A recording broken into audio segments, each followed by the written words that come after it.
കർത്താവ് ഇന്ന് പ്രാർത്ഥിക്കുന്നത് വൈവാഹിക ജീവിതത്തിൽ ചെതറി നിൽക്കുന്നവരുണ്ട്, മനസ്സ് പതറി നിൽക്കുന്നവരുണ്ട്, മക്കളെക്കുറിച്ച് വേവലാതി കൊള്ളുന്നവരുണ്ട്, മക്കളുടെ രോഗങ്ങളെക്കുറിച്ച്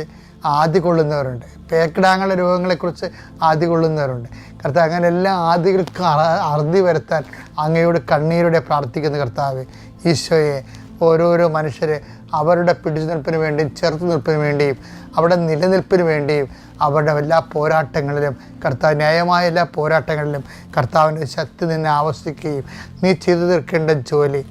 കർത്താവ് നിന്നെ സഹായിക്കുകയും ചെയ്യാൻ വേണ്ടിയും എളുപ്പത്തിൽ ചെയ്യാൻ വേണ്ടിയും അത് പൂർത്തിയാക്കാൻ വേണ്ടിയും പ്രത്യേകിച്ച് കർത്താവിൻ്റെ വചനത്തിരിക്കുന്ന പോലെ അവൻ ചെയ്തതെല്ലാം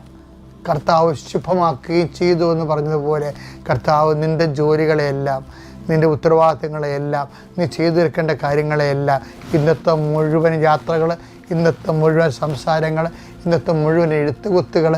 ഇന്നത്തെ മുഴുവൻ ഫോൺ വിളികൾ, ഇന്നത്തെ മുഴുവൻ സംഭാഷണങ്ങൾ കർത്താവ് ആശീർവദിക്കുകയും കർത്താവിൻ്റെ ആത്മാവിനാൽ നയിക്കപ്പെടുകയും കർത്താവിൻ്റെ ആത്മാവിനാൽ അമ്മയുടെ മധ്യസ്ഥ ലഭിക്കുകയും നീ വിജയശ്രീലാളിതനായി തിരികെ വരാൻ ഇന്ന് രാത്രി കിടക്കയിലേക്ക് വരാൻ കർത്താവ് നിന്നെ അനുഗ്രഹിക്കുകയും ചെയ്യട്ടെ.